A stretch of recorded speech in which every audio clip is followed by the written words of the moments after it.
واقعہ کربلا لیے حاضر ہوں۔ کچھ ایپیسوڈ ہو چکے جس کے اندر ہم نے امام عالی مقام کا کوفے کی طرف سفر کرنے کا سنا۔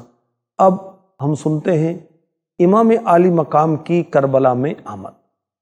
نینوا کے مقام پر یکم محرم الحرام 61 سنہ ہجری درمیانی رات حر، جو کہ اس وقت تک یزیدی فوج کے لشکر تھے، بعد میں تائب ہو کر امام پاک کے ساتھ شامل ہوئے تھے اور جام شہادت نوش فرمایا تھا۔ جب یہ سو گئے تو امام عالی مقام، امام جنت مقام، امام تشنا کام، امام حسین شہزادہ کونین رضی اللہ عنہ نے اتنی رات اس موقع کے انتظار میں جا کر گزاری کہ حر کا لشکر سوئے اور آپ اپنے قافلے کو لے کر یہاں سے سفر شروع کریں۔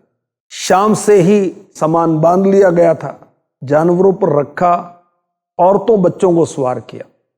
اندھیری رات میں اس آسرے پر روانہ ہو گئے کہ رات زیادہ ہے، دشمن سوتے ہیں اور ہم ان سے صبح ہونے تک بہت دور نکل جائیں گے۔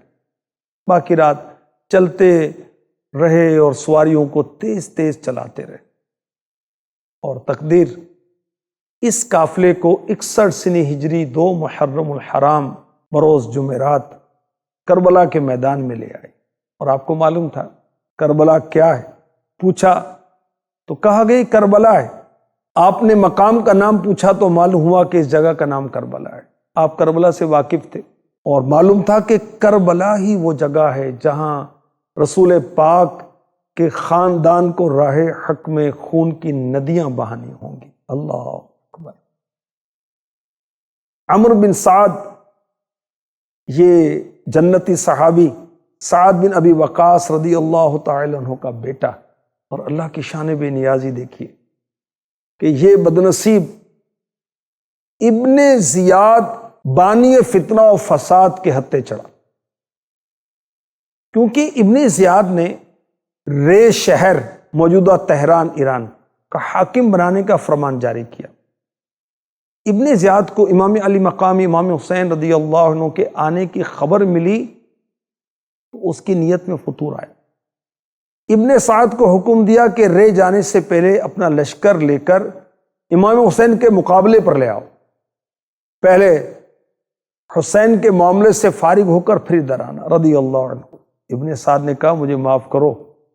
ابن سعد نے کہا کہ اگر تم امام حسین کے مقابلے میں نہیں جاؤ گے تو رے کی حکومت کو چھوڑنا ہوگا۔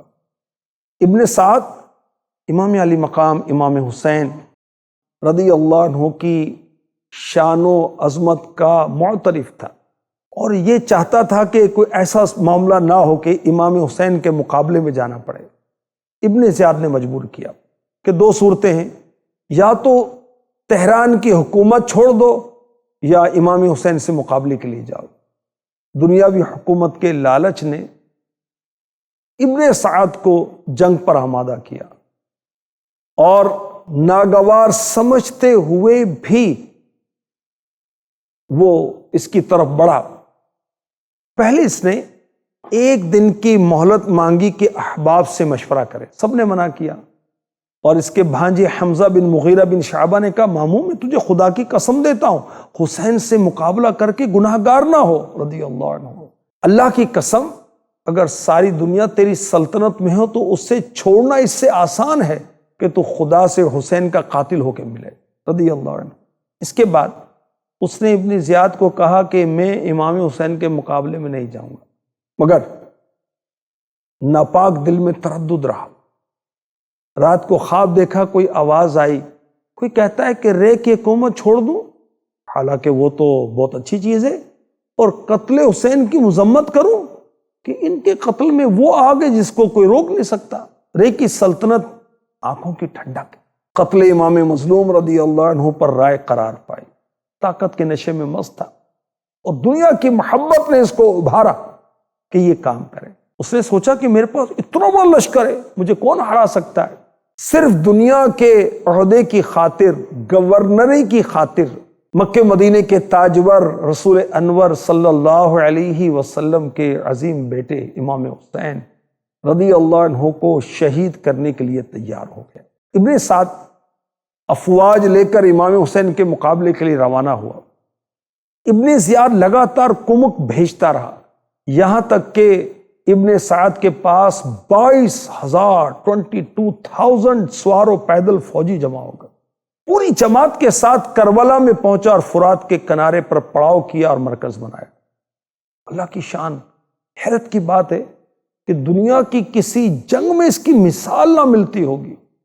یہاں تو 82 افراد ہیں، جن میں بیویاں بھی ہیں، بچے بھی ہیں، بیمار بھی ہیں، جنگ کے ارادے سے آئے بھی نہیں ہیں، جنگ کا سامان بھی کافی نہیں ہے، اور ان کے مقابلے میں 22,000 کی فوج بھیجی جا رہی۔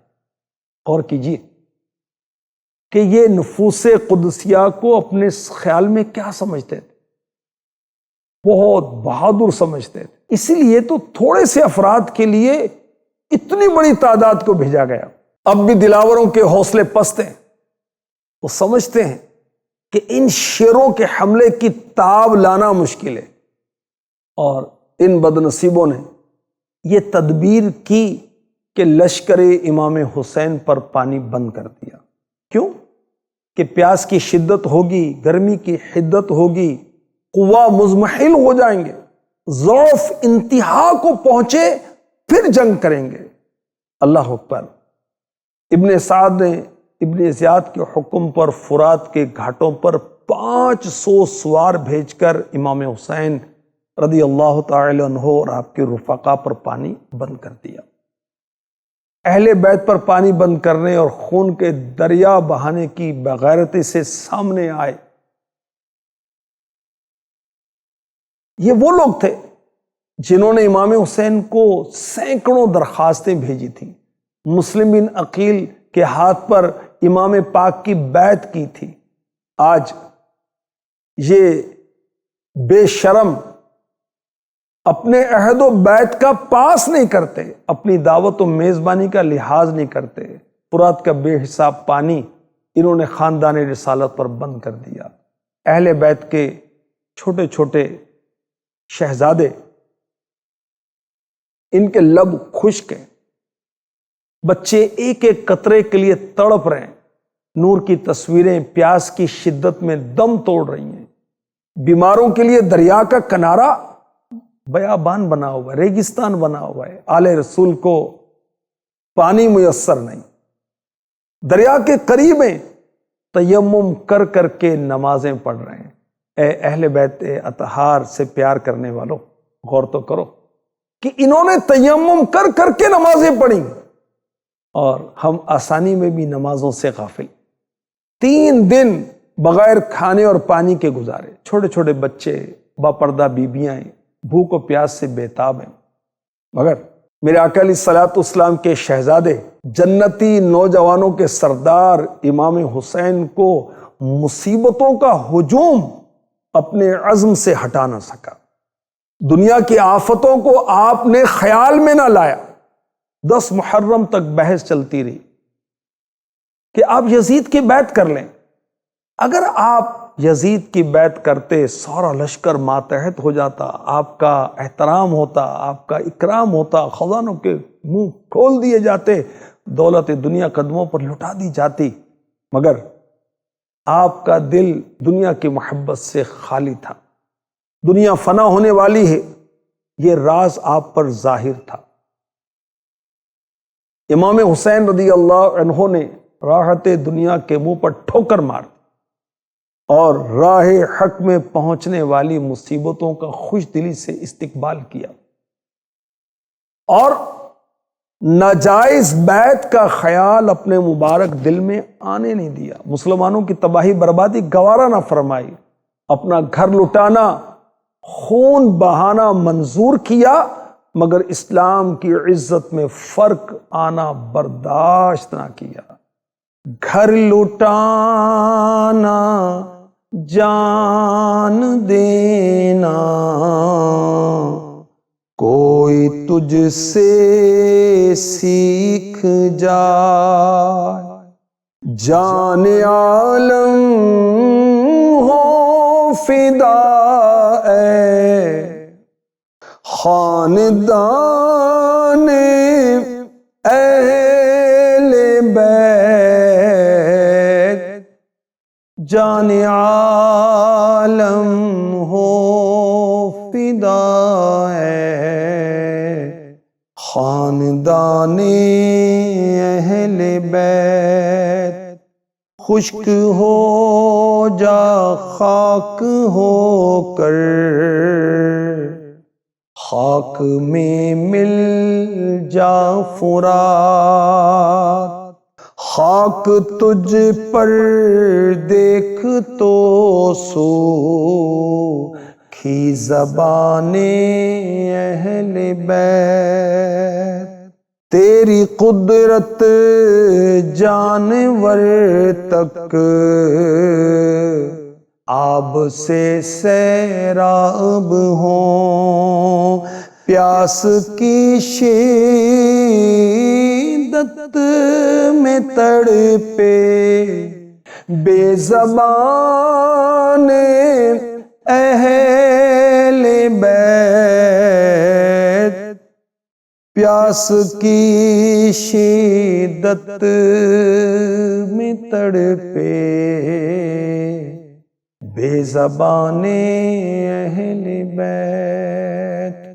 امام علی مقام امام حسین شہزادہ کونین رضی اللہ عنہ نے ابن سعد کو پیغام بھیجا، دونوں کے درمیان رات دیر تک باتیں ہوتی رہیں۔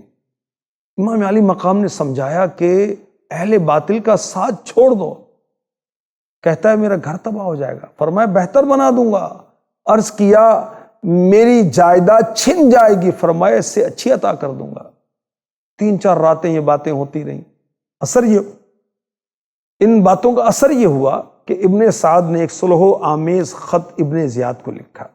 حسین چاہتے ہیں رضی اللہ عنہ یا تو مجھے واپس جانے دو یا یزید کے پاس لے چلو یا کسی اسلامی سرحد پر میں چلا جاتا ہوں، اس سے تمہیں تمہاری مراد مل جائے گی۔ ابن زیاد نے خط پڑھ کر کہا بہتر ہے۔ شمر دل جوشن خبیث بدنصیب بدبخت، کہا تم یہ باتیں مان رہے ہو؟ خدا کی قسم اگر حسین تمہاری اطاعت کے بغیر چلے گئے تو ان کے لیے عزت ہوگی، قوت ہوگی، تمہارے لیے ذلت ہوگی۔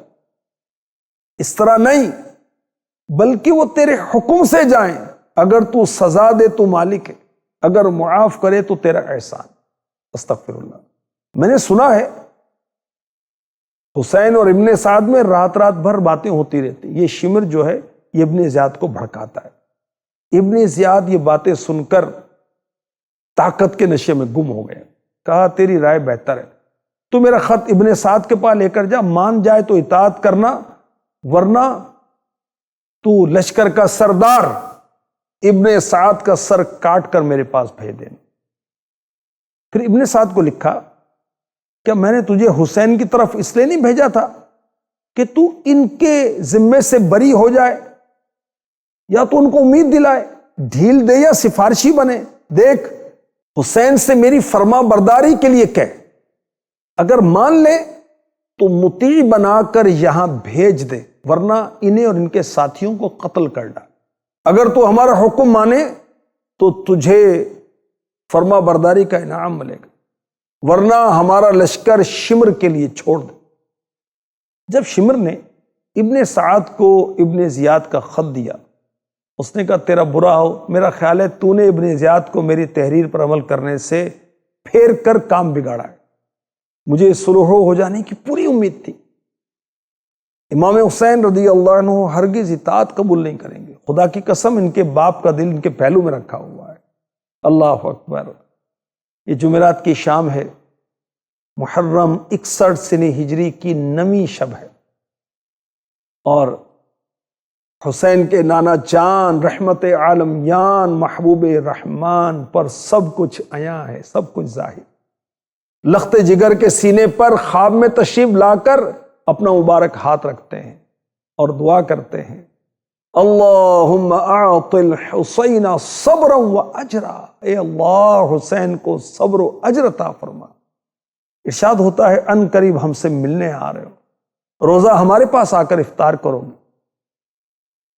امام حسین رضی اللہ تعالی عنہ خوشی میں بیدار ہو جاتے ہیں، کیا دیکھتے ہیں؟ دشمن حملہ کرنے والا ہے۔ جمعہ پڑھنے اور اہل بیت کو وصیت کرنے کی غرض سے امام حسین رضی اللہ عنہ نے ایک رات کی مہلت چاہی۔ ابن سعد نے مشورہ لیا۔ عمر بن حجاج زبیدی نے کہا اگر دیلم کے کافر بھی تم سے ایک رات کی مہلت مانگتے تو دینی چاہیے تھی، غرض مہلت دی گئی۔ اگلے ایپیسوڈ میں انشاءاللہ نوجوانان اہل بیت کی شہادتوں کے تعلق سے ہم سنیں گے۔ اللہ پاک ہمیں اہل بیت کی سچی محبت عطا فرمائے، آمین۔